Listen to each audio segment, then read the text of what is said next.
नमस्कार, जागो जम्मू न्यूज़ में आपका स्वागत है। मैं हूं किरण वर्मा। जैसे आप जानते हैं कि लोकसभा का जो तीसरा फेज़ था अनंतनाग पुंछ को लेके 7 मई को होना था, अब वो 25 मई को हो रहा है।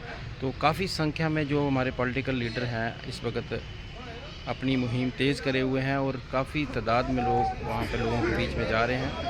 तो आज डेमोक्रेटिक प्रोग्रेसिव आज़ाद पार्टी के जो संस्थापक हैं पूर्व सीएम गुलाम नबी आज़ाद जी आज पुंछ के दौरे पे हैं और उन्होंने वहाँ पर रोड शो किया और प्रेस कॉन्फ्रेंस की। उनके जो कैंडिडेट हैं एडवोकेट सलीम परे जी, उनके समर्थन में उन्होंने वहाँ पर रोड शो किया और प्रेस वार्ता के माध्यम से लोगों से अपील की कि मैंने अपने टर्म में जितने काम किए हैं आज तक किसी ने नहीं किए, उसके बारे में उन्होंने जानकारी दी। और जो वहाँ के जो नुमाइंदे हैं इस वक्त इलेक्शन लड़ने जा रहे हैं डेमोक्रेटिक प्रोग्रेसिव आज़ाद पार्टी के एडवोकेट सलीम परे जी, उन्होंने भी मीडिया से बात की। आइए आप देखते हैं कि उनका जो रोड शो है किस तरह से निकाला गया। आइए आप अपने चैनल के माध्यम से आपको दिखाते हैं।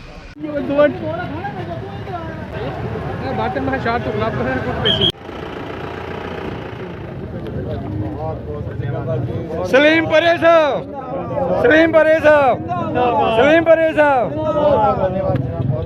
एडवोकेट सलीम परे साहब, डीपीएपी जिंदाबाद, आजाद साहब जिंदाबाद, आजाद साहब जिंदाबाद,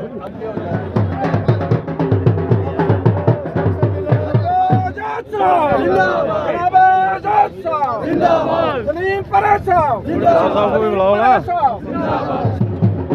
एडवोकेट मोहम्मद सलीम परे साहब, एडवोकेट मोहम्मद सलीम परे साहब, परे साहब, परे साहब।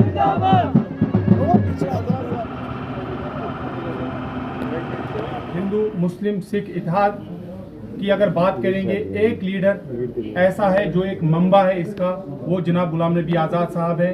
चाहे वो पार्लियामेंट में जब रहे या जब जम्मू कश्मीर में बहसीत वज़ीर आला रहे, हर तबके के लिए, हर मजहब के लिए काम किया। जो कल हम राजौरी आज पुंछ में लोगों का प्यार देखते हैं, चाहे वो हमारा हिंदू भाई हो, हमारा मुसलमान भाई हो, हमारा सिख भाई हो, हमारा गुजर भाई हो, हमारा पहाड़ी भाई हो या कश्मीरी भाई हो, ये दर्शाता है कि जनाब गुलाम नबी आज़ाद साहब यहाँ के लोगों के दिलों में हैं। मैं आपके ज़रिए आपके तमाम हमारे जितने भी लोग हैं उनसे ये दरख्वास्त करना चाहता हूँ कि आज हम मजहब के नाम पे, ज़ात के नाम पे, पात के नाम पे वोट ना दें। हम जितनी भी हमारी पॉलिटिकल पार्टीज़ हैं, हम उनकी अचीवमेंट्स जो उन्होंने अचीव किया है जब वो पावर में थे उस पे वोट दें।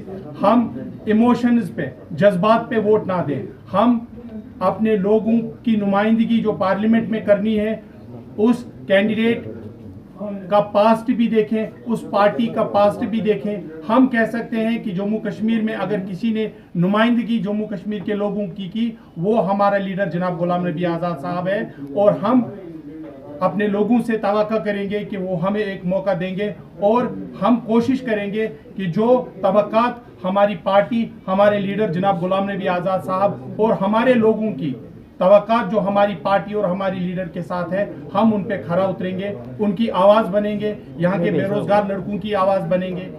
मेरा अलायंस न लेफ्ट से था, न राइट से था, न सेंटर से था। हमारी पार्टी आज़ाद है, हम सोच हमारी आज़ाद है, हम इंडिपेंडेंट सोच से और न किसी पॉलिटिकल के साथ अंदर से न बाहर से हमारा अलायंस नहीं। बीजेपी की वो बीजेपी की मुख्यमंत्री उनके वालिद साहब और बीजेपी का मैं हो गया। अपने आप से पूछे, उमर साहब बीजेपी के 6 साल मंत्री, अरे कम से कम कैसे ये बोलते हैं सब लोग। मैं अगर रहा होता तो मैं बुरके में चलता, ये कफन फाड़ के चलते हैं। खुद बीजेपी के साथ 6-6, 7-7 साल हुकूमत करते, उनके वोट से उल्टे चोर कोतवाल को डांटे। मैं एक मिसाल बताया,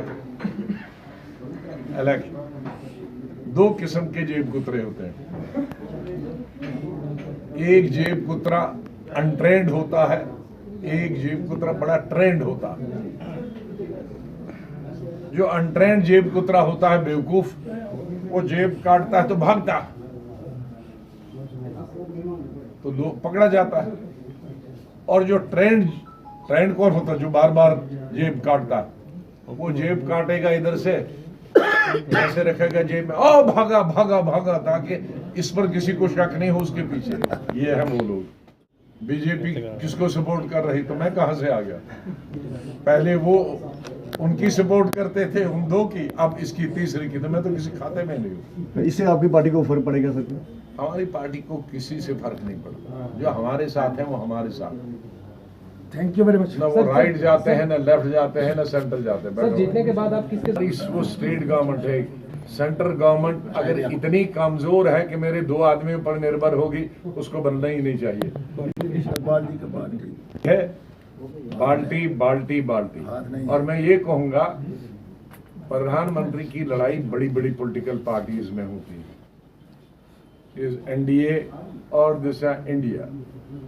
अब उसमें एक को भी अगर दो की जरूरत पड़ेगी तो मैं ऐसी सरकार बनने में कभी जाऊंगा ही नहीं, क्योंकि वो खुद कब के गिर जाएगी, एक्सीडेंट उसका 4 महीने में हो जाएगा। कोई भी जिसको जीतना हो जाएगा उसको 150 से ज्यादा ही एमपी से जीतना चाहिए, वरना वो सरकार किसी काम की। पीर पंजाब की पुंछ हमारे लिए नया नहीं है, बहुत अरसे से स्टूडेंट लाइफ से मैं इसके सावजियान गगड़ियाँ के तमाम पहाड़ बीएसएफ के साथ घूमा हूँ और देखे हैं।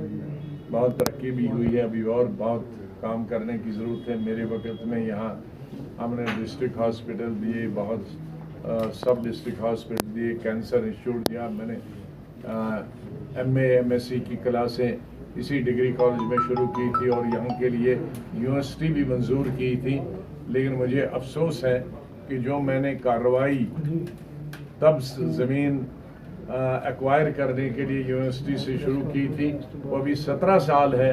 तो 17 साल के बाद इतनी हुकूमतें बदल गई, इतने चीफ मिनिस्टर बदल गए, गवर्नर बदल गए, चीफ मिनिस्टर भी 3 बदल गए, उमर साहब, मुफ्ती साहब, महबूबा जी और गवर्नर 5-6 बदल गए।